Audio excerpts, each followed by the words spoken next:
Hey, everybody. Before we get into this episode, this is Heather's last episode that she's going to be on for a little while because she's been to have a baby. When we recorded this, she hadn't had her baby. She now has. I'm pleased to announce that she gave birth to Campbell Ash, and mum and baby are doing wonderfully. Heather, there is no other co-host like you. There never will be. You are crazy to levels that I don't even understand, but I absolutely love it. And so do all of our listeners. I'm sending you all the love in the world to you and baby Campbell and your family. Come back soon. And this episode is for you. Five are not going to satisfy a serial killer, right? There would be no actual number. It would be until you got caught.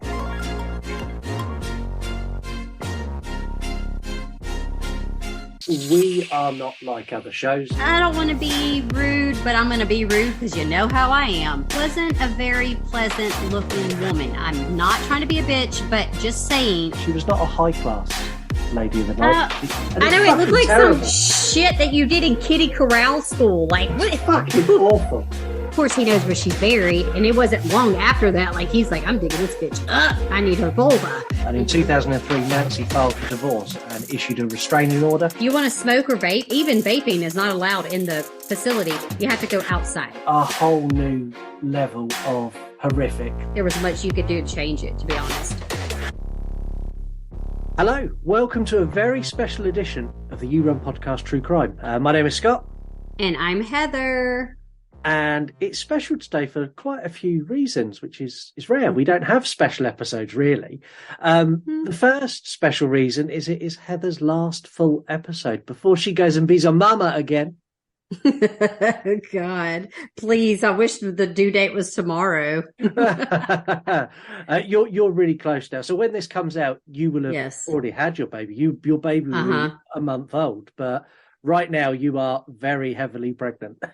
I am. I'm fucking over it, bruh. I like it. I will miss it tiny bits. But when you can't breathe and sleep, yeah, not for me. No. No. This is why women have babies and not men, because we wouldn't cope. No, you guys act like a bunch of pussies. I said what I said. I can say whatever I want to. This is my last episode. It's the truth. It's the truth, though. Let's be honest. It is, but this isn't your last episode ever. So do remember, you do want to come back. So be a little bit nice. I do. I will. A little bit. Little bit. Second reason this episode is very special is this is the first time that the You Run podcast has not let you run it. Instead, we've let Heather run it. So as a going away gift, Heather got to pick this week or this month's case. Yeah. And finally, it's special because today, when this comes out, will mark 200 days of us sat at the number one spot for true crime on Samsung podcasts. I just don't know what to say. I don't even know if it is so insane to me that we started this off and you were just sort of like, hey, do you want to co-host with me? It was just like a thing. It's like, okay, sure. And it started off and it kept evolving. And now we're at this point and I'm like, that's a lot of listens for a show we just threw it together, to be honest. It felt like an experiment, right? Let's do it. Let's try it. And then it worked out. Yeah. Or it's working. It's working. Yeah. Don't all leave now. The crazy thing is we're not even a year old. And I remember when we first hit the number one spot, I messaged you. I was like, we're number one on Samsung podcast. I know. I have it. I still have it saved. You literally messaged back like, fuck off. No, we're not. Because it just sounded like, okay, could we be number one? Of course we could. We have potential to get there. It just seemed like, how the fuck did it happen so fast? I know. And the reason it happened so fast is because we've got fabulous listeners who share and talk about it and just listen every week. And thank you, everyone who does that, because you're awesome. Absolutely awesome. You've blown my mind this year. I agree. If you haven't done all these wonderful things like share us and review us, you can do that. On Apple and Spotify, you can give us a review. And if you're one of our fabulous listeners on Samsung, tell a friend. Tell a friend how great we are, and that they can come listen to us too. If you want to put your hand in your pocket and you want to put some money into the show to let us buy better mics or whatever, better cameras, Heather some wine for when she's had the baby. You could do that by going to our website, yourunpodcast.com, and buying lots of our true crime goodies like hats, T-shirts, mugs, beach towels, leggings, stickers. I think we got everything on there. It's a lot of stuff. There's a wine tumbler on there. Pint glasses too, right? For you guys that like beer. I drink wine, but if I'll be honest with you, Scott, when I have been able to drink wine, I drink it out of a coffee mug. I don't give any fucks. I drink it out of a coffee mug. I've recorded with you enough now. I've seen you drink wine out of a coffee mug. I don't care because I can't help it. I broke all my other wine glasses. PSA, wine glasses suck. Yeah. And they break so easy. So spend the money on getting some really high quality glasses, because I've literally I don't even have any now. I have tumbler from True Crime and a tumbler from Mary. Yeah. That's it. That's all I have. Yeah, so Mary is Lady Crisis, or Lady Crisis 7 on TikTok and Instagram. If you don't follow her, go and follow her. She's awesome. Mm-hmm. She is awesome. I absolutely love awesome. Love Mary. As I said at the opening of the show, Heather picked the case, and she picked an absolute doozy. Did you like that? That's a southern word. It's a doozy. Doozy? You managed to pick a case that is going to break me, so thanks for that. I think you say that, and you're so worried it's going to break you, but you're becoming fucking unbreakable now because you are already acclimated to true crime enough where I feel like it's going to take more than this case to really get to you. It's going to take something. I don't know. this beat Dharma for me. When I was researching this, I was like, fuck, this man's insane. He is, but we're going to get into it soon because there's a reason why it's so much more like, what the fuck? I would have never suspected. No, he's definitely got some issues. I mean, this killer is unique in every way a killer could be unique. He happily crossed state lines. He committed over 30 brutal, violent rapes and murders that we know of, and I'm sure there are a lot more. There's lots more that we don't know about. He escaped multiple times during his incarceration, and without a doubt is probably the most charismatic killer I've ever seen displayed to the public. This guy was not your stereotypical serial killer. This guy was a real charmer. If there's such a thing as a poster boy for serial killers, this man is the poster boy of serial killers. Sure. I agree 100%. Heather, what case are we covering today? We're covering Mr. Ted Bundy. Frightened co-eds at Florida State University in Tallahassee walked to class in groups today. He clubbed and then strangled to death 20-year-old Lisa Levy and 21-year-old Margaret Bowman. At least one of them was raped.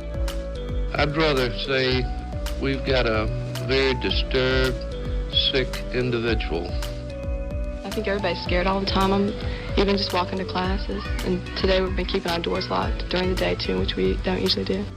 FBI agents and Florida police are questioning a man by the name of Theodore Robert Bundy about the killing of 2 Florida State University co-eds in January and attacks on 3 other co-eds. Bundy had escaped New Year's Eve from a Colorado jail where he was a suspect in 36 rapes and murders, mostly in the West. Florida police are questioning a man they say may be one of the worst sex murderers of all time. He is also on the FBI's 10 most wanted list. Well, listen, I've been kept in isolation for 6 months. I've been kept away from the press. I've been buried by you. You've been talking for 6 months. I think it's my turn now. So, little warning before we get going. This case is ginormous. And it is a huge case. It's going to be a longer than usual episode. We're also going to have Extended Cut, which comes out later this month. And on Extended Cut, as always, we're going to dive into some of the weirder aspects, of which there are a lot in this case. There are a lot. Yep. We're also going to tell you where you can find movies and documentaries and all that other kind of good stuff that you like to have on top of the podcast. Yes. Let's get going. Theodore Robert Start that again. Theodore Robert Cowell, which I didn't even know that was his name, was born on the 24th of November 1946 to his mother Eleanor Louise Cromwell. He started his life with a lot of controversy and kind of weird stuff going on surrounding his dad. So his birth certificate says that his dad was a US Air Force veteran called Lloyd Marshall. Well, one copy does, but there's another copy that says his father is unknown. Now, Eleanor shared her name with her mother, so she went by her middle name Louise, which is great because that avoided confusion for her and will also avoid confusion for all of you because these two have a lot that's going on. So his mother, Louise, claims that he's the son of a war veteran called Jack Worthington. But there are numerous reports that he is the son of her grandfather, her mother to Eleanor.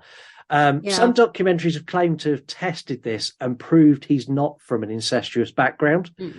But these claims have never been independently verified. These are true crime documentaries and YouTube channels that go, yeah, we've done the test. Can you show us the proof? No. No, and I know they have, but I do not believe he was from an incestuous relationship. I think that the mom was super young and got pregnant, and at that time era, that's a no-go. You can't have a baby out of wedlock. Not religion aside, you just cannot do it. You're not supposed to. No, you can't. And from what I understand, from what little information there is about his mum at this time, she was she liked the dick, I think is the polite way of putting it. I mean, shit. I ain't commenting on that. Anyway, I'm too pregnant. Y'all know, obviously, know what happens. But seriously, at that time frame, she was very young. And so if she were being promiscuous, that's again a no-go. It's a no-go for her. So somebody had to take the responsibility on, and I'm ready for you to get into that. So the responsibility was taken on by her mum and dad, took Bundy in as their own and said that he was their son and his mum was her sister, which is something that happened a lot in this time period. If a young girl got pregnant, it was her parents would say, oh no, that's our baby. That's his sister. And they'd do the thing of hiding the pregnant mum throughout her pregnancy and putting her in baggy tops and going, oh, she's just getting fat. That would be how they would cover it back then. With most cases around this time period, the facts are really loosey-goosey because no one really gave a toss until he became Ted Bundy. And then trying to dig back that far, the information isn't really fact, it's more hearsay. It's speculation.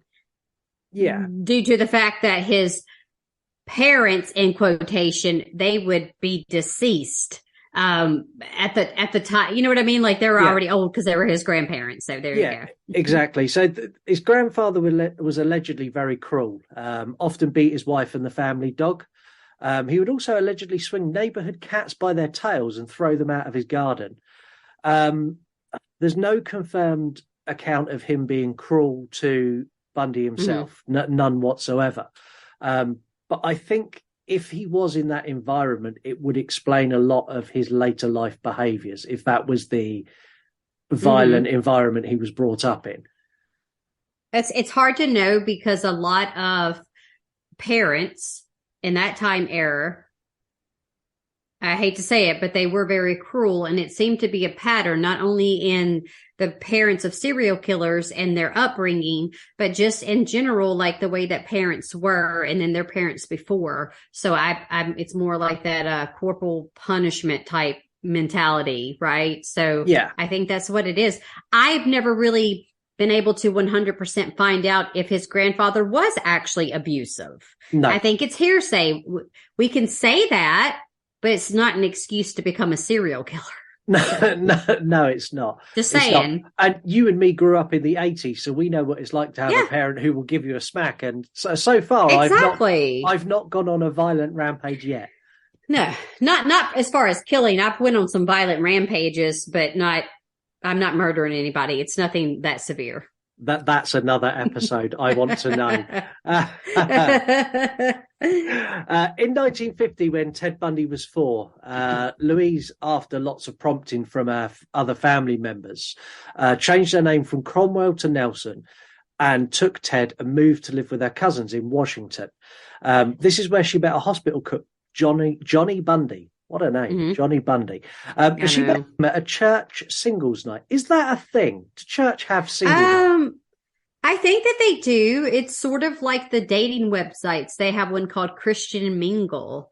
So, they have freaks on there, though. That's the one you get off there. That's the one where you going to get it in every hole you got.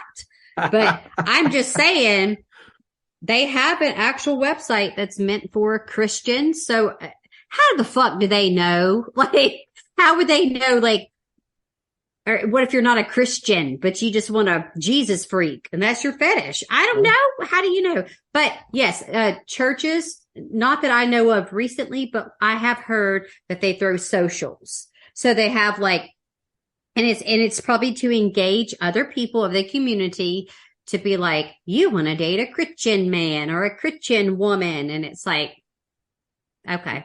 And that's what they do. They bring them together to breed more Christians. That sounds horrible, but you know what I'm saying. God. You're referring to it almost like a dog breeders. They bring all these Christians together to breed more Christians. I mean, sometimes that shit is like a cult. Anyway, bye. Yeah. They married later that year, which I'm going to say now that's quick. And Johnny seems like quite a nice guy. He adopted Ted as his own son. And from what we know, they had a fairly nice family dynamic. They went on, so Louise and Johnny went on to have 4 more children together. Johnny had adopted Ted, and from what I've read, he made lots of efforts to include him. In later life, Ted complained that Johnny wasn't his real father. He wasn't very bright, and he didn't make very much money, which I don't think are necessarily bad things.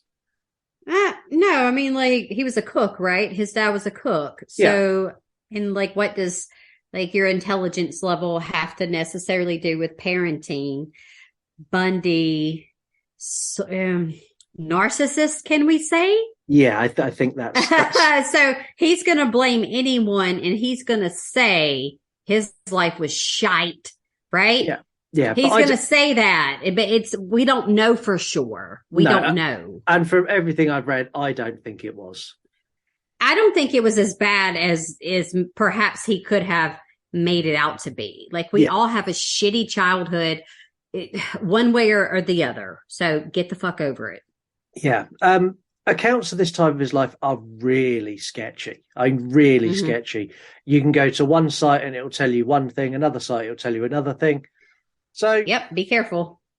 Yeah, there's not much information. The one thing we do know that he did have some strange behaviours. So he used to go out wandering the neighbourhood looking for pictures of women in the trash. So he'd find magazines, or if he was lucky, he might find a copy of Playboy or something like that. He'd also seek out crime novels and magazines that depicted violence towards women. We also know, because this came from his mum, there was an instant when he was about 4 where Louise woke up and she found herself surrounded by knives from the kitchen and was greeted by a smiling toddler Bundy. Bad mum. Why is toddler Bundy able to get hold of all the sharp knives to lay them around you? They ain't have child safety shit back in the 50s or whatever. Like, they ain't have that shit. No. My daughter's 5 and I love my daughter very much. I would shit myself if I woke up surrounded by knives. I would be absolutely terrified. I'm not even sure what to say on that, but I know for sure that I watch enough documentaries about killer kids and psychopaths and kind of like what to look for, I know I'm gonna be fine. I don't know about everybody else, but y'all ain't killing me. That's all I know. We also know that he had a criminal record. So he had a juvenile record for vehicle theft and burglary. And he used to use this to fund his obsession. He was obsessed with downhill skiing. Yeah, which is so weird. I mean, I knew that, but like, I don't really care. I'm just like, that's a weird obsession to me. It's okay. Weird, I think it's hobby. A strange. I'm not being funny. How many serial killers can you name that are obsessed with downhill skiing? There's only one. How many fucking people do you know that ski on snow? Like, do you do? Oh God! Hashtag my bad. I've never skied on snow, but I have skied on water. So I've done water skiing. Yeah. Years ago when I was like a teenager. I skied when I was in my late teens, early 20s, and we used to go and do ski trips, but it was more about the après ski. It was more about going to bars and getting drunk and then kind of skiing. You're having fun. Hours. Yeah, exactly. You're having fun. Okay. Yeah. I wasn't obsessive downhill skiing. From 1965 to 67, Bundy attended two separate universities and dropped out from both. At this time, he also began a romantic relationship with a classmate, Diane Edwards. Yep. When he dropped out of university, he held some minimum wage kind of crappy jobs, but he held some insane jobs as well. So he worked in the Seattle office of Nelson Rockefeller's presidential campaign. Yep. Wow. What a job. He then went on to drive and be the bodyguard for Arthur Fletcher, who at the time was running for governor of Washington State. So this guy was in with politics, which I did not expect. Like high up as well, right? Not so much like Gacy was kind of messing around with like the political parties. I don't think he got into that depth of it, but no, Bundy was like in their asshole. Like he was like almost at the top. Yeah. Like what's going on? Yeah. Is that a serial killer thing? They like to be involved in politics. I think that's a part of his personality with the narcissism, the being a sociopath. Also, the fact that he could charm the fucking knickers right off of you, like literally. Yeah. That was his success rate because he was so incredibly charming. I wouldn't say normal. We're not going to really say normal because nobody is. He was so suave and charming. Yeah, he really suave. However, despite being as suave as he was, in 1968, Diane dumped him. She broke his heart, I think. She said that he was immature, lacked purpose, lacked direction, and Bundy was affected quite badly by this, and he went traveling. He went to Colorado and Philadelphia to visit friends and relatives.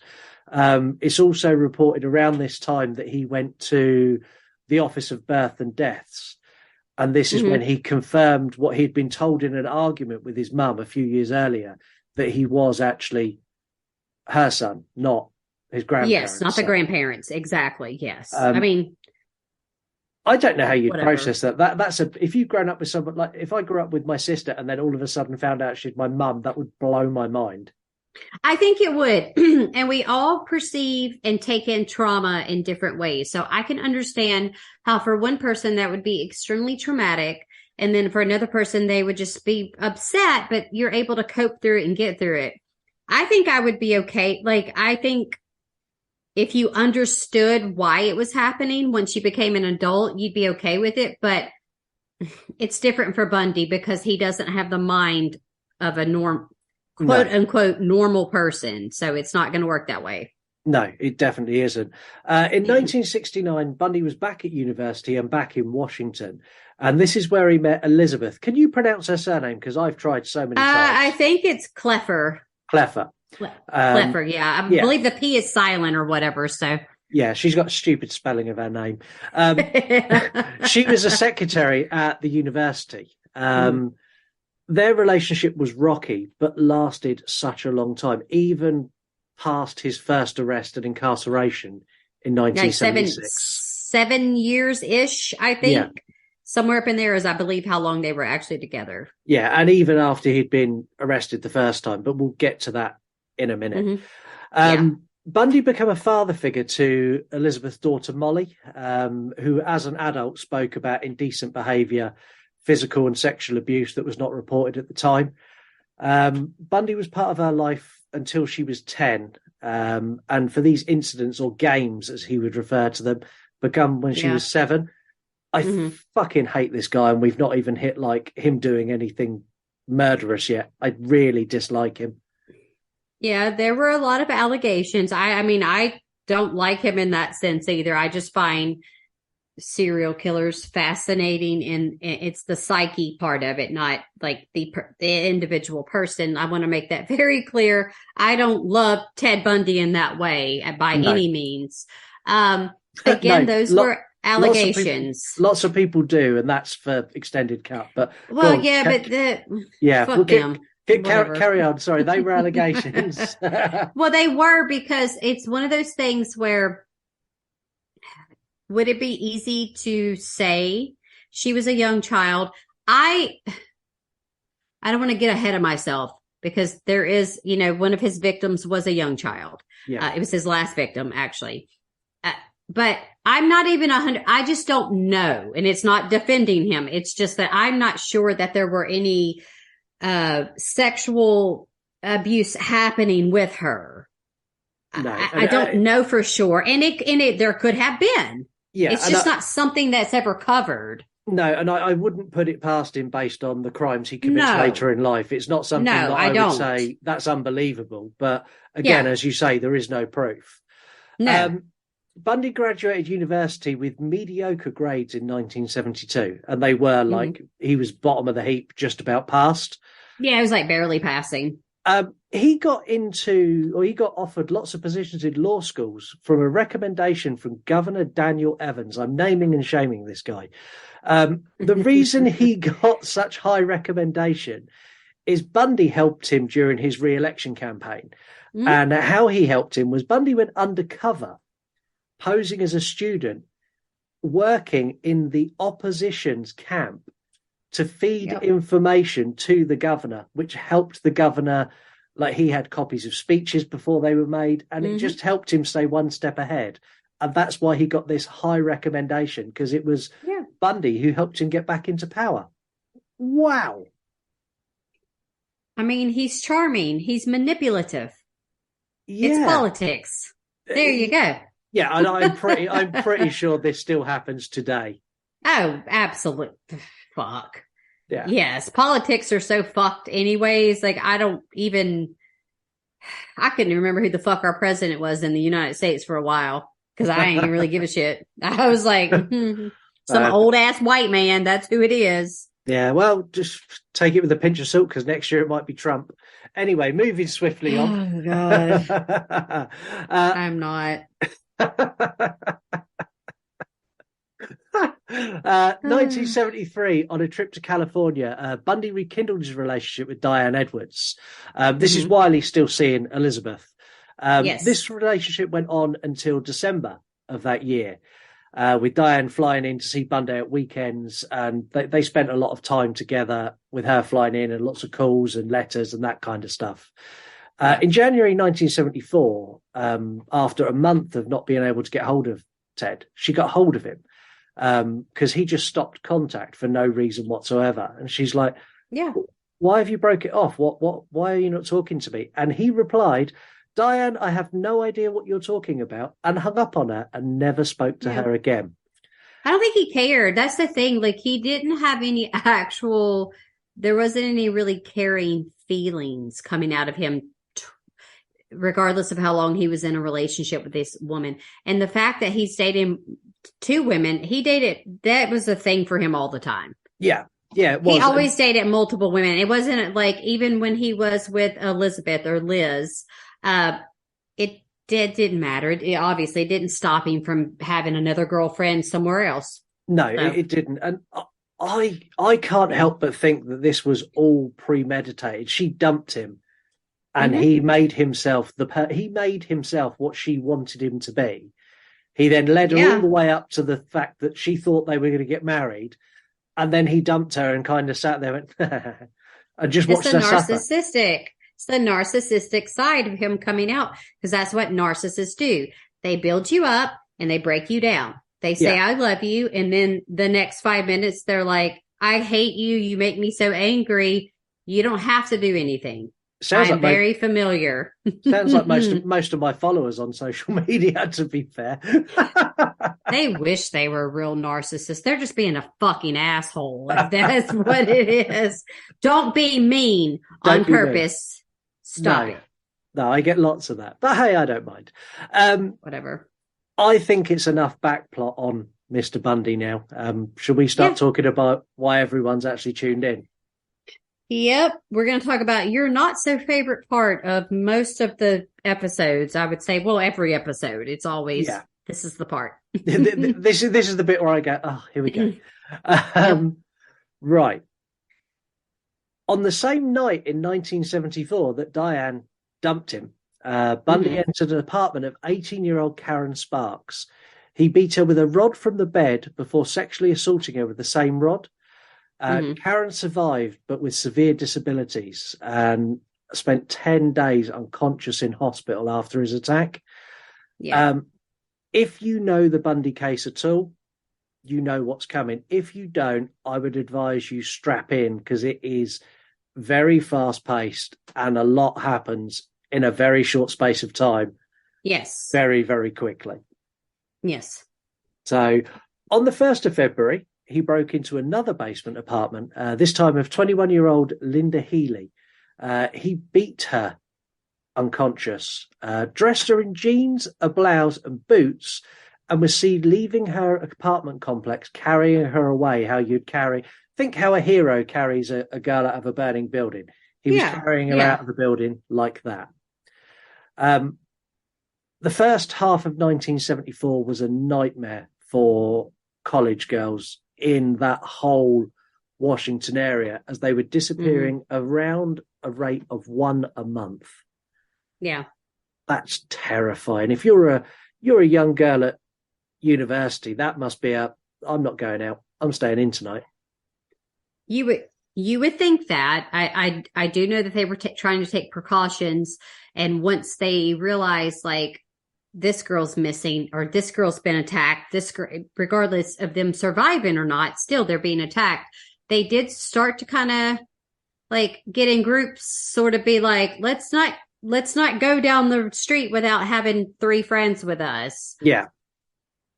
But there wasn't a whole lot else that they could do, to be honest with you. He kept fucking breaking in. I swear. It's insane. Donna Mason, Susan Rancourt and Roberta Park all disappeared in various scenarios between March and May of 1974. There were sketchy reports to the police about the man, some people saying there was a man in a sling asking for a hand to carry books to a van. Others said there was a man in a plaster cast on his leg asking for the same assistance. But the police had literally nothing to go on. There was no significant evidence. All the victims lived far apart with no ties to each other. And when I say far apart, I don't mean like a town apart. So Donna Mason was 95 kilometers from Seattle in Olympia. Susan Rancourt was in Ellensburg, which is 175 kilometers from Seattle. And Kathleen Parks was in Corvallis, which is 420 kilometers from Seattle. So he traveled a lot to do what he was doing. Yeah, he didn't, well, not at this instance, he did not, but in the beginning, he didn't murder within close proximity, like one house and then 2 houses. It wasn't that close. Everything was spread out. Yeah, and something you tend to find with a lot of serial killers is, or that I've seen so far, is they tend to have a hunting ground. It's a specific area. Like, for example, with Jeffrey Dahmer, he had a very specific area where he hunted. Yes. With Ted Bundy, that area was so expansive. Trying to pin it down, even to try and link the cases, was very, very difficult. Yes. Very difficult. On the 11th of June, Georgianne Hawkins vanished walking down a brightly lit alleyway on the way back to her sorority house. Mm-hmm. The following day, 3 detectives arrived and searched the scene, finding nothing. It was later revealed by Ted Bundy that he returned at the same time as the detectives to collect earrings and one of her shoes that he knew he had dropped. He'd done this while the investigators were there and was watching them search the grounds. Mm-hmm. What the fuck? Mm-hmm. I mean, have we not learned anything yet, right? It's the same. If you wanted to be a killer, if you wanted to do these things, the 70s were peak. Yeah, because I don't think that they would suspect him because they didn't have sketch artist. Well, they did have sketch artists, but I mean, at the time, I don't believe they had a sketch for him yet. And even the women that he attacked, like the one that survived or the 1 or 2 that survived, they would have not been able to, she had traumatic injuries, sort of like with Peter Sutcliffe. It's sort of the same thing in that realm because how would she would probably not even really remember what the person looked like. No, and even if you did, you'd be trying your hardest to block it out. You wouldn't want to see it. I think so. Yeah, it's trauma. Yeah. We don't know exactly what happened when he took Georgianne Hawkins, but we do know that he knocked her out with a crowbar before driving 20 miles out of town. He strangled her and spent the night with her body. This is all from his words. He claims to have returned to her body multiple times over the following days to, he was into necrophilia. We're going to say it. It is what it is, but that's what, because it gave him the sense of power, which is why a lot of these killers that will kill women is when they rape them and then they return and keep having sex with their bodies that are deceased. That's why it's a control thing, just like Dahmer. It's a fucked up thing. That's what it is. It is. No, it is a fucked up thing. But for him, that's the power in him is to control them. It's just, they can't resist. They can't do anything. They're gone. And like I said, with Dahmer, when we discussed his case, sort of the same thing, except for he had attachment issues. Yeah. And it was like, I don't want you to leave me. That's why he kept the dead body parts around. Not as a fucking souvenir so much, but it was like, don't leave me. Yeah. Whereas Bundy's was like, he was collecting these bodies like fucking trophies. Yeah, because women, we'll get into that later. Yeah. Seriously, women were nothing to him. We'll get there. With all this going on, you can imagine the media circus in the 70s that gathered around this. The amount of pressure that was being put on law enforcement to wrap this up quickly was immense. As I said a minute ago, police had absolutely nothing, not a crumb of physical evidence, not a fingerprint, not a hair, literally nothing. So police took a different tactic and they fed everything they had to the press. Everything. They didn't keep any of the crime details private or try and hold anything back. They literally gave everything to the papers in the hope that it would prompt the public to realise something and recognise something. The only thing they really had is they knew that it was a man, potentially in a sling, driving a tan-coloured VW Beetle. Now, the murders in Oregon ended with a double abduction in broad daylight, and this one is just insane to me how this happened. So he went to a lake, and this lake was packed. There was thousands of people at this lake, middle of summer.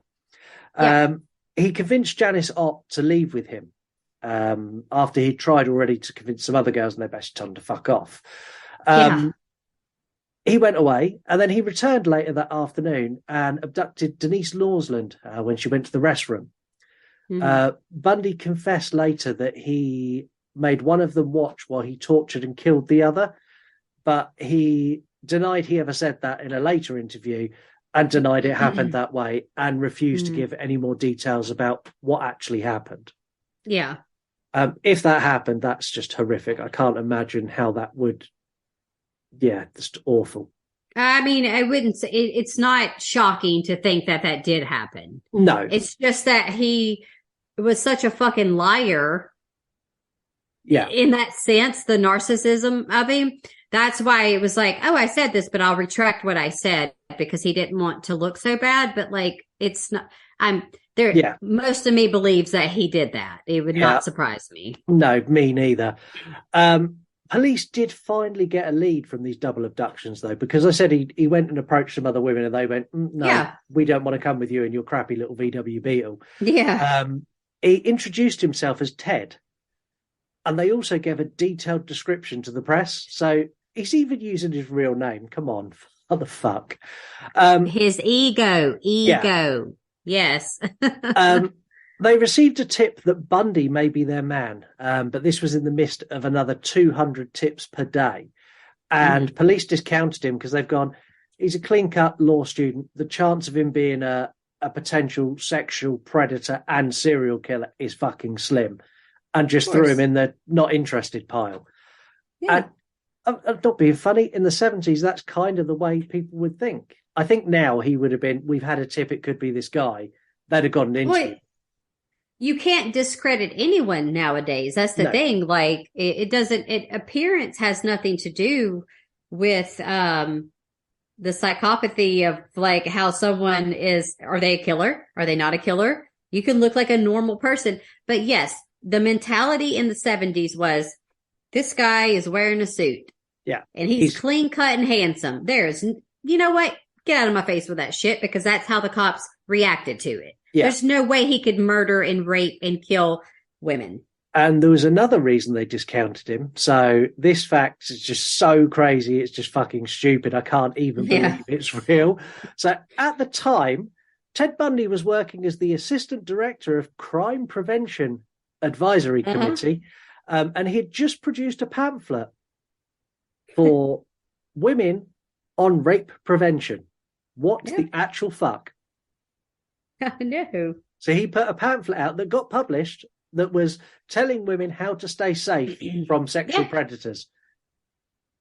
I just can't get my head around. I think it blows your brains, doesn't it? It just makes you wonder, like, how can someone be so vile, so cruel, so, the way he was, but then he's like helping people in crisis situations. Just amazing, because he worked like he's being a mentor to these people. Didn't he work for hold on, I don't want to interrupt you, but suicide. Yes, exactly. See, I knew I could remember most of this without having to look it up, but that's like, I don't want to talk to Ted Bundy. But they didn't know that was the thing. And the question is, how many people did Ted Bundy talk off the ledge doing that job? Hey, isn't it, would you call this irony that he saved so many lives? Possibly. Yeah. But then took so many lives. Yeah, I would say he probably took more than he saved, I think.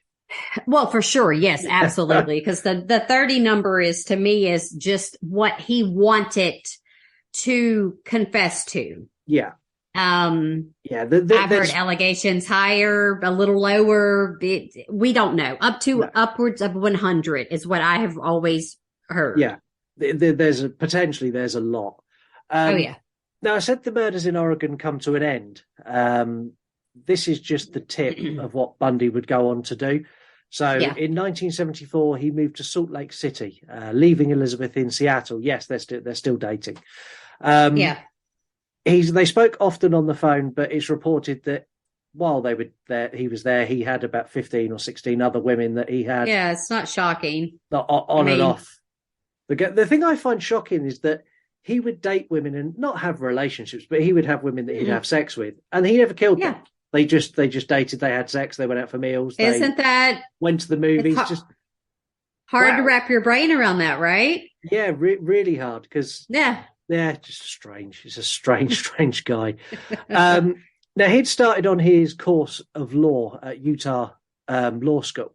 Less than a month later, a new string of murders would follow to his new living town. Two of these murders sadly still remain open cases. Bundy confessed shortly before his execution. Didn't do it after. That'd be impressive, wouldn't it, if he'd done it after his execution? Before his execution, he confessed that he'd kidnapped, raped and killed an unnamed hitchhiker on the 2nd of September. And then exactly 1 month later, on the 2nd of October, he'd repeat this process with 16-year-old Nancy Wilcox. Neither of their bodies have never been found. Yeah, yeah. So that's horrible. I mean, it is terrible, but the trueness of it is that there were probably there could have been several more women just like these two victims where it wasn't reported, and they just forgotten. Where he was putting some of the bodies, he was even putting them in like the mountains and really high elevation areas. So it would be wild animals could eat them, right? Like, I know that sounds super macabre, but it's the truth. Like, one way to get rid of your evidence, because at that time they didn't have DNA technology. No. It would have just taken so long to identify the bodies, especially if it were just like bones. Yeah. Like, that's all you have there, you know? Yeah, and I'm going to say, if it was in modern times, by them having a description and his car, they would have found him in days. He wouldn't have had time to go on a spree. Like, he wouldn't have had time to go on a killing spree for sure. Like, I mean, you know, he had a Bolts VW, fucking Beetle. Whatever the fuck it's called. I mean, that's kind of a pussy car to be driving, dude. I mean, I thought that was like a little girl, like a chick's car, but whatever. Yeah, well, he liked what he liked. Whatever. On the 18th of October, 17-year-old Melissa Smith, who was the police chief's daughter. Now, there is a rumour that the police chief had given Bundy a parking ticket, but this is unconfirmed. So there are a lot of people who think that this was a revenge attack. I don't believe it was. But she went missing. She was found 9 days later in the mountains. An autopsy indicates she was alive for a minimum of 7 days following her disappearance, which is just horrifying. Horrifying that he kept this girl alive after he kidnapped her and done God knows what to her. He was just torturing her. He was just that's what he kept her alive for. Yeah. Yeah, on the 31st of October, Laura Aim, a 17-year-old, disappeared leaving a local cafe. Her body was also found in the mountains. Both girls had been beaten, raped, sodomized, and strangled with nylon stockings. Yep. After Bundy's arrest, he would say that he had various different rituals that included washing their hair and applying makeup after he'd killed them. I don't know. Like, this is my thing on that. Like, how do you actually have a response to that? You can't. No. You don't have any answers to give the public. You guys, you would have to summon up Ted Bundy's ghost. And even then, he was a master manipulator. Yeah, you don't know. If he summoned up his ghost, he'd tell you a load of bullshit anyway, because he was a compulsive liar. Compulsive liar. But we'll get into that in extended cut, because the man is full of shit. Yes. There was a notable escape from the clutches of Bundy on the 8th of November. He convinced Carol Darosh. He was a police officer, so he went into a local cafe and said, "Someone's been trying to break into your car. You need to come down to the police station with me." And she was like, "No, I don't think I do." And he's like, "No, you do. I'm telling you, I'm an officer. You have to come with me." So she got in his car.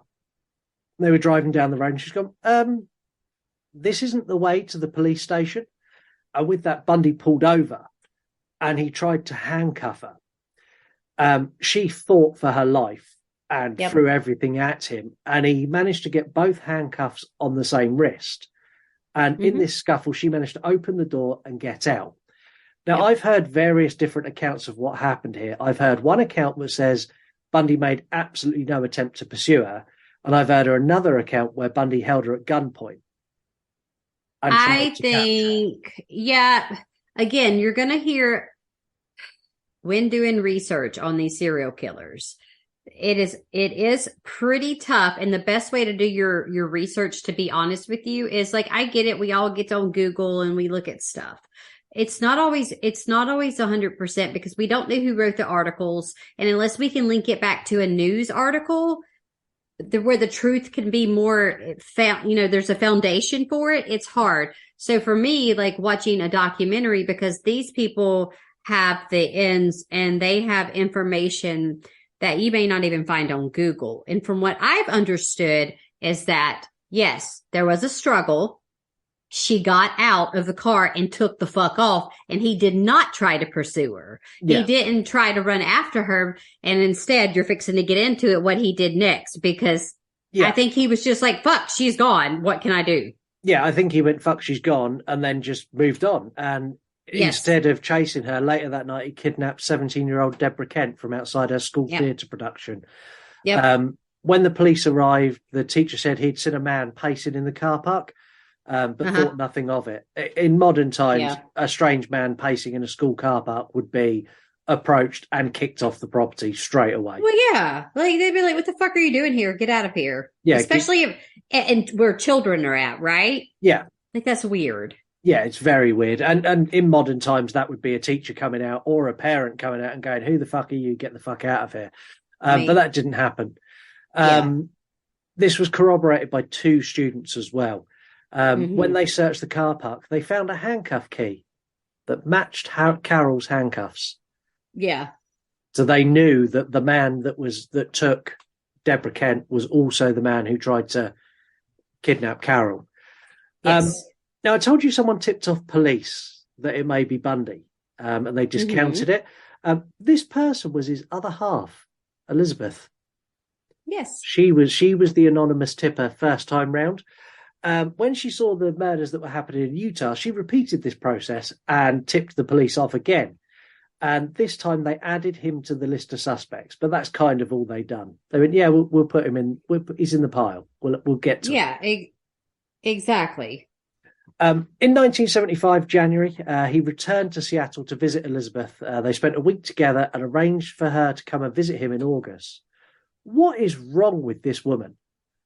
How on earth could she be calling the police 2 separate times going, I think this is the man who's killing lots of people, and then cozy up with him for a week and then arrange to come and visit him in August? The fuck? I don't know. I think that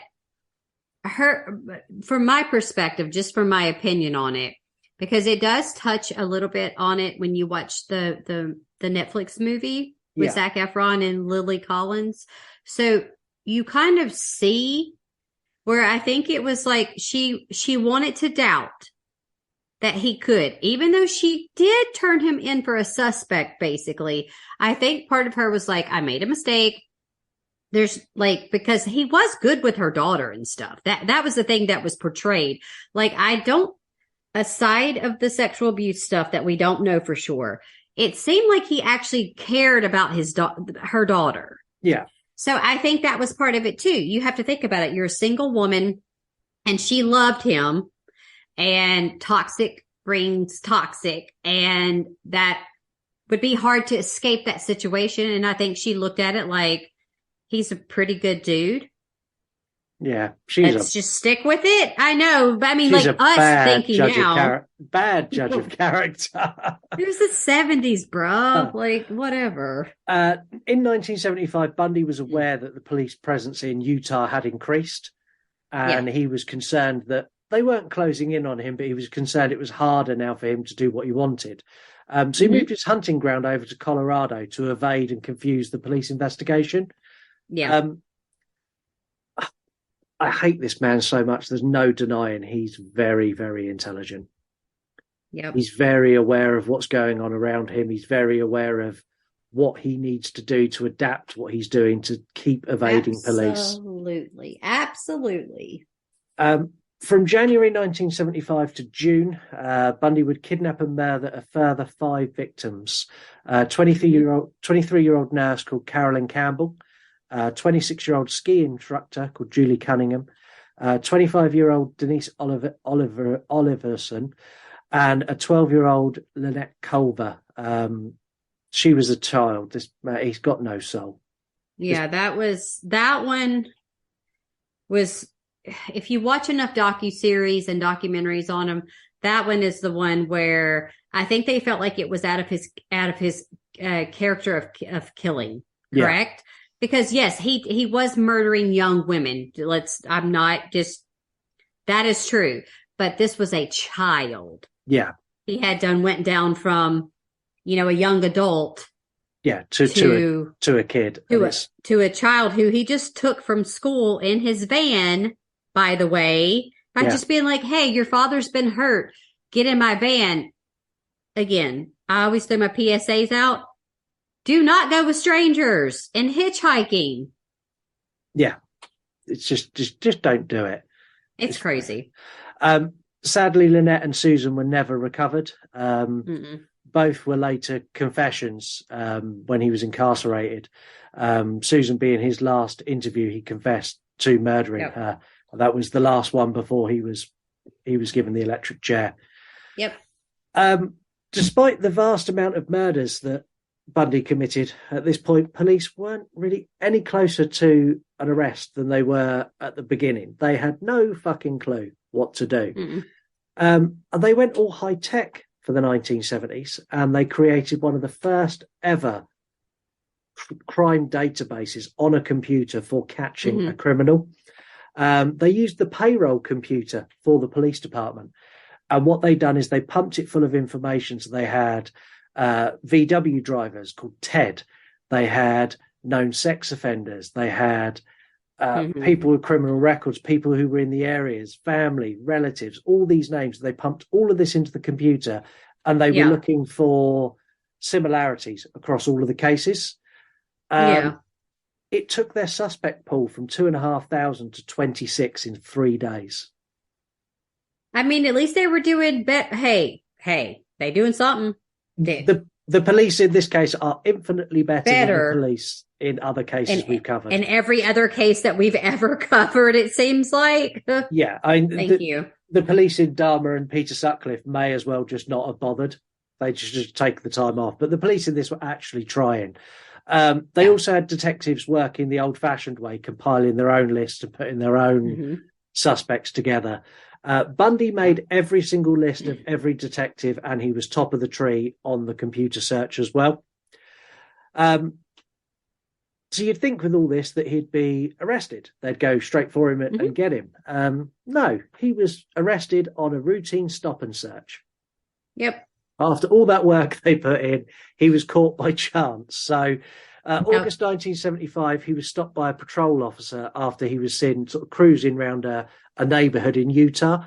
It was early hours of the morning, and when he saw the police car, first off, he sped off, and the policeman hit the blues and twos and pulled him over. The officer found the front seat had been removed and placed on the back seats of the car. He found a ski mask, another mask made from pantyhose, a crowbar, handcuffs, bin bag, coil of ropes, and a pickaxe. Bundy at the scene claimed these are all household items, and the pantyhose mask went under his ski mask when he skied to keep him warm. I mean, you've skied, so you can kind of give our listeners a little something on that. Like, would you generally wear fucking women's pantyhose over your face? Is that a thing? No, that was an après ski thing. that was after skiing, not while you were skiing. I'm done with you. You're going to make me have this baby in this room. I'm sorry. I apologize. Naughty. I apologize to our listeners. No, I love it. It's great. The officer didn't believe a word coming out of Bundy's mouth, and he arrested him there and then. They obtained a warrant to search his apartment. They found evidence that tied him to locations. So they found a brochure for the Winford Inn, and they found a brochure for one of the high schools he took one of the girls from. But they didn't have enough to charge him, and they released him. When they released him, they put him on 24-hour surveillance. Bundy later, after his second arrest or third arrest, or whichever one it was, he mocked the police and their ability to search, saying he actually had Polaroids of every single victim. And when they released him, the first thing he'd done is he went home and he burnt them all. I mean, this is the thing. We're going to go back to Dahmer real quick. He had a dead body on his floor in his fucking bedroom, and the police were just like, we don't say nothing. Bye. Yeah. Like, what? Yeah. I mean, I think that this is the thing real quick before we move on. With someone as intelligent in that aspect as Ted Bundy, it would have not sat on the police's on their radar to think that he was so advanced in his killings that and so disturbed that he would take photos, right? Because that's like not a normal thing. Serial killers always keep a souvenir of something. Yeah, for but the most part. Police weren't looking for that. They would have not imagined that because it was not on their level. So of course the photos would have probably not ever been recovered, and then he got rid of them anyway. Yeah, exactly that. By this time, Elizabeth has been interviewed by police multiple times. Yes, this lunatic is still dating him. They worked out that she was not with him around any of the kidnappings. The first wave of kidnappings and murders happened. She couldn't be his alibi. They also worked out that Bundy had no alibi for any of the murders in Utah. And it was this point that police got a lineup. They'd done a photographic lineup with the girl who escaped him. And instantly she identified him and said, that's the one. That was the officer. Because she wasn't like attacked. She was attacked. Let me take that back. Yeah. But she wasn't like hit in the head or anything. She very much could see who the hell it was. Like she knew. And she spent a good portion of time talking to him and then a good portion of time in the car with him. That face would be imprinted on her mind. Yes. They didn't have enough evidence for a murder conviction or even a murder charge. So they made the decision to go with the abduction charge. He was bailed for $15,000, which his parents paid, pending a trial. At this time, he was staying with Elizabeth, and she claims that when they went out of the house, the amount of unmarked cars outside their house sounded like the Indy 500. Oh, yeah, because I think they were staying on his ass. You know what I mean? Like, even though they did not pin him yet, they knew. At least they were smart to know we have got to stay on this motherfucker. Because this is the thing. If you didn't, he would think he's going to get away with more and more things. But they were smart to stay on his trail. Yeah. And from what I read, at one point, he had 15 unmarked police cars that would follow him. It's not surprising. I mean, like, fuck, I would fucking be watching his every move because you don't know when he was going to go into or go near a college or a high school or just wherever he could abduct someone from. Yeah. Yeah. So they done the right thing. And in February 1976, he was found guilty and convicted for 15 years for the attempted abduction. Later that month, he was charged with the murder of Carolyn Campbell and transferred to Aspen for his trial.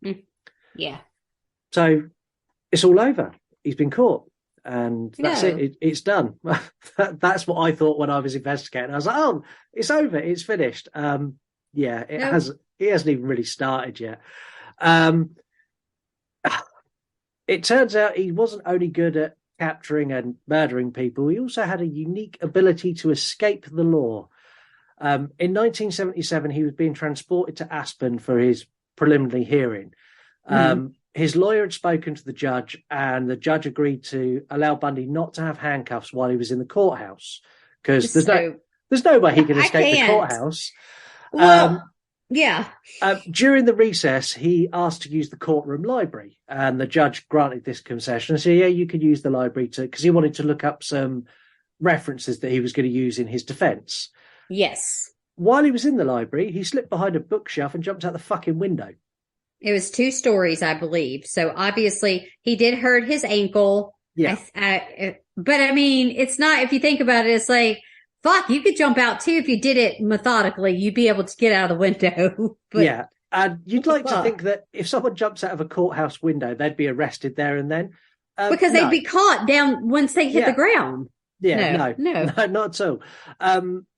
It led to a massive manhunt and roadblocks everywhere, as it took 6 days to find him. He went up into the mountains. He committed several robberies for food and clothes. And the only reason he was caught is he stole a car, and where he'd hurt his ankles so badly, he couldn't drive properly, and he was weaving across the road. And he was caught and captured again. So it's over now, right? Sure. No, not at all. So Bundy was put back into prison, and he hatched a plan, and he got a hacksaw blade from an inmate, and he managed to accumulate $500 in cash. And we're going to get to how he got that cash in extended cut. I know. That's an extended cut conversation. Yes. Now, there were bars between the cell, on the roof of the cell, and the crawl space above, and Bundy couldn't fit through these. And he didn't want the hacksaw blade to cut these either. So what he done is he reached through the bars and he cut a hole in the board behind it. Yeah. And he couldn't get through the bars, so what he done is he dropped £35 so he could fit through the bars. He would run practice escapes and practice drills over the months while he waited. Yeah. And in 1977, late 1977, December 30th, he escaped again. So the prison was on skeleton staff. Bundy took his opportunity. He laid books and files on his bed and covered them with a blanket before climbing up into this crawl space. He broke through the floor into the chief jailer's office. And this wasn't coincidence because he'd also managed to bargain and barter for some detailed plans of the prison. Honestly, it's like an episode of Prison Break. It seems so fictitious, right? It's like a fucking story, like not real. If you had told me this before I'd started research, I'd have gone, shut up. No, he didn't. But he did. He broke into the jailer's office. He then went into the jailer's locker and took out his civilian clothes, which consisted of a suit. And guess how he got out of the prison? Just walked out the front door. He just walked the fuck out, bitch. Bye. Literally. That's what he did. And what makes it worse is it was Christmas. They were on skeleton staff. It was 17 hours before they realised he was gone. He was already in Chicago. He was in Chicago by the time they realised. My thing is like, when I've never worked in a prison or jail or anything like that, but I would just assume that you would need to go and check on your inmates, especially the violent ones, especially someone convicted of murder, or you would have them in solitude or something. And these motherfuckers were like, nah, whatever. It's Christmas. Let's sit in the office and drink a bit of mulled wine, watch a bit of TV. And I mean, apparently they were sticking their thumb up their asses because he just like legit was like fucking thugging it out, like walked out the jail, like don't even care. Yeah, and that is just mind-boggling that he managed to go past security. Someone opened the front gate for him to get out. He had a change of clothes too. That was another thing. I think once he escaped and got down into that room, I believe he was able to change clothes. Yeah. So I mean, like, if you're not still your fucking face, bruh, your fucking face looks like Ted Bundy's face because it is. Yeah, what's happening? It's incredible that he managed to escape. Yeah. Over the next couple of weeks, he would travel from Chicago to Michigan by train. He then stole a car to drive to Atlanta before catching a bus down to Florida. He decided to go and get some warmer climes, bit of a suntan. Yeah. When in Florida, he rented a room and he convinced himself that he was not going to commit any more crimes. So when he was interviewed after he was caught, he said that he believed now if he got a job and just lived a quiet life, he would never, ever be caught. Ever. Yeah. Well, I mean, he may have never been caught. No. We don't know, but he would have killed. He would have immediately went back to killing. That has nothing. No, you. Yeah. Okay. But he convinced himself he wasn't going to. But it didn't take long because when he applied for jobs, it turned out he needed ID and he didn't have ID for his alias that he was using. So he went back to theft. So he was shoplifting. He used to go around supermarkets and he would pickpocket women's handbags and steal their credit cards. On the 15th of January, 1 week after arriving in Florida, he's not even been there a month. He's been there a week. He broke into Florida State University Chi Omega sorority house just before 3 a.m. He beat 21-year-old Margaret Bowman with a piece of oak as she slept before strangling her. He then entered the bedroom of 20-year-old Lisa Levy, beating her unconscious before strangling her as well. He also bit deep into one of her buttocks, through one of her nipples before assaulting her with a hair mist bottle. The attack was so violent it ruptured her internal organs. He then attacked two further students while in the sorority house, Kathy Kleiner and Karen Chandler. Both survived, but they had injuries including a broken jaw, missing teeth, a perforated eardrum. And he only stopped because he was interrupted as headlights lit up the room he was in. This attack only lasted 15 minutes. What a terrifying... It was the brutality of it. And the speed as well. I mean, 15 minutes felt like 15 minutes for these poor women felt like an eternity, right? Yeah. I can't imagine. It's sickening. When he left, it's not good. When he left, you'd think he'd go and hide somewhere, but he didn't. He literally 8 blocks down the road, he went into the apartment of Cheryl Thomas. He attacked her. She had a dislocated shoulder, fractured jaw, and 5 skull fractures. He left her with permanent deafness, which ended her promising dance career that she was doing very, very well at. On the 8th of February, Bundy approached a 14-year-old Leslie Pameter, posing as a police fire chief. He basically was telling her that she needed to come with him. It's one of the only times that he was approached by another person and he backed off. So her older brother come out and confronted him and asked to see some identification, and Bundy just turned and walked away. Sticking true to form, he didn't let that stop him. He backtracked 97 kilometres to Lake City High School, where he abducted 12-year-old Diane Leach. Her disappearance was reported when she failed to go to homeroom class. Her body was found 7 weeks later, 56 kilometres away in a pig farrowing shed. She had been raped and died from lacerations to the neck caused by a knife. Yep. I just can't, this guy. It's sad because, like, I have a daughter who is not 12, but, you know, she's 19, and you have a 5-year-old daughter, and she is 5, right? Yeah. Okay. So that's the thing. It hits harder when you know this poor girl, you know, she's 12 years old. She's on the brink of becoming a person. She's barely been alive, you know? And I have 2 boys, you know, one's almost 12, one's almost 11. And I can't imagine them not being able to live a full life due to like stuff like that.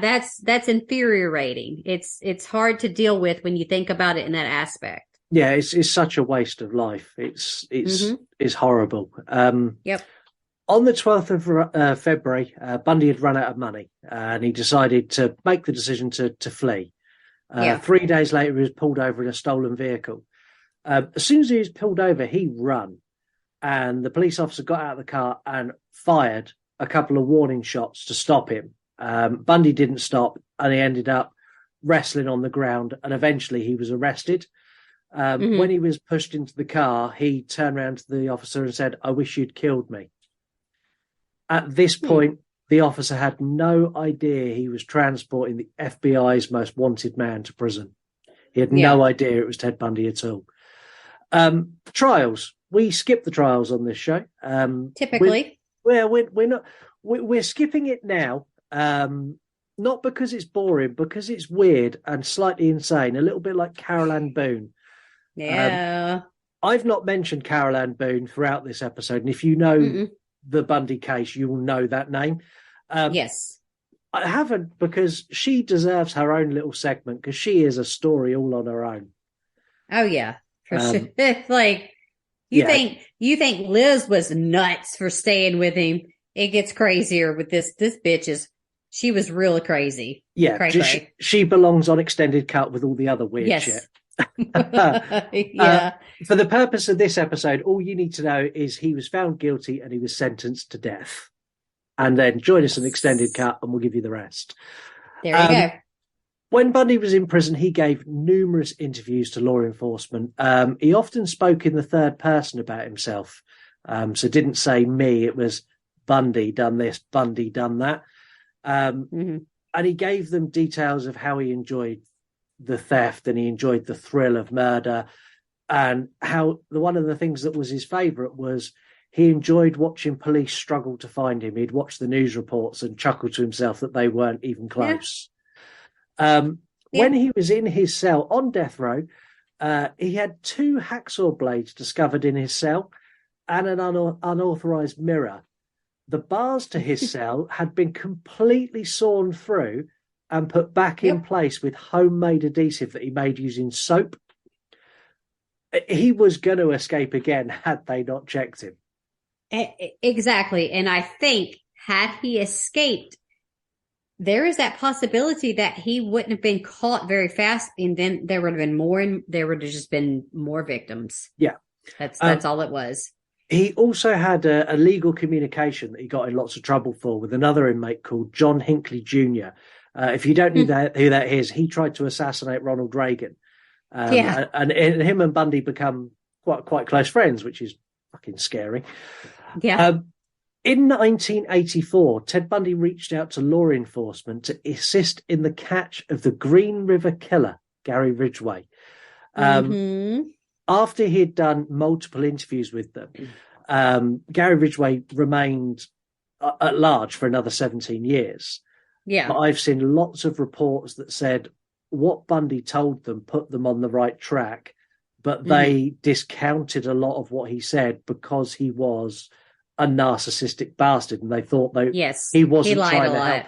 Yeah, but what they were saying is a lot of what they gave him, had they listened to him first time round, the Green River Killer probably wouldn't have been at large for 17 years, which is scary. Yes. Yeah. Because Bundy understood the psychology of a killer.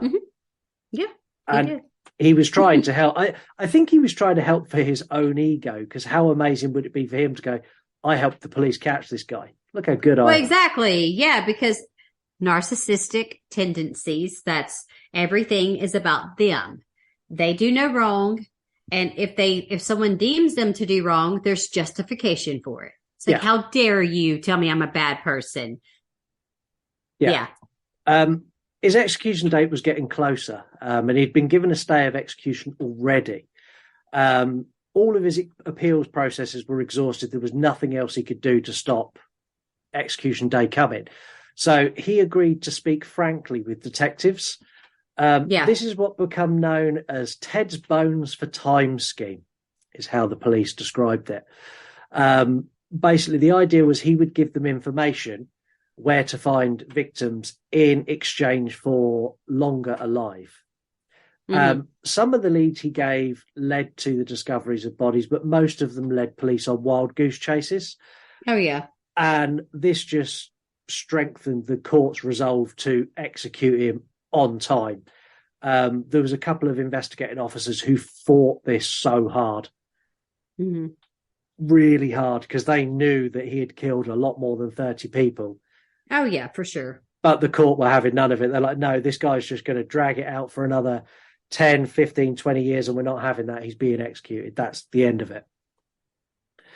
On the 24th of January, at 7:15 a.m., Bundy's death sentence was carried out by way of electric chair. Cheers could be heard around the prison, and across the road in a local field, onlookers partied and let off fireworks.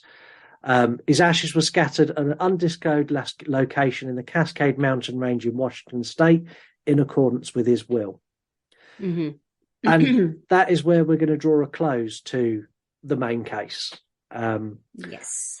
On Extended Cut, we're going to talk about crazy-ass Carol Ann Boone. I got some shit about her, too. She's fucking insane. I would say she even rivals Bundy to the level of insanity that she contains within her.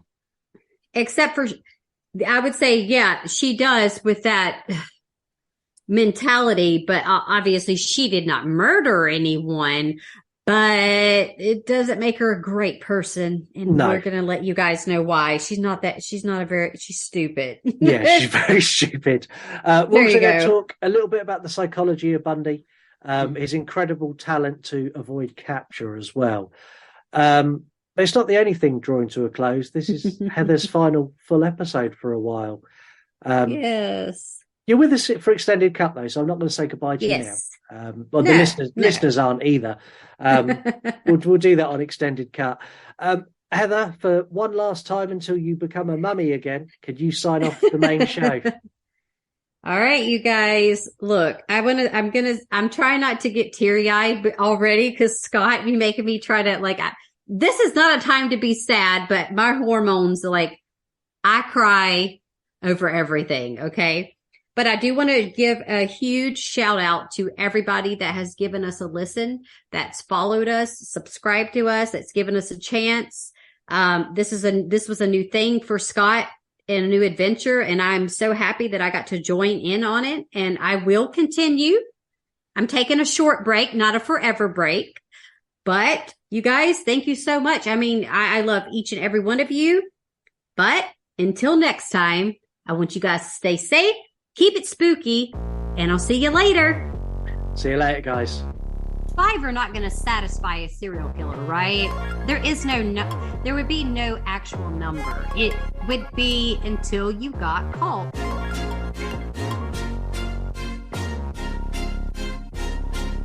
We are not like other shows. I don't want to be rude, but I'm going to be rude because you know how I am. Wasn't a very pleasant looking woman. I'm not trying to be a bitch, but just saying. She was not a high class lady of the night. I know, it looked like terrible. Some shit that you did in Kitty Corral school. Like, what? It's fucking awful.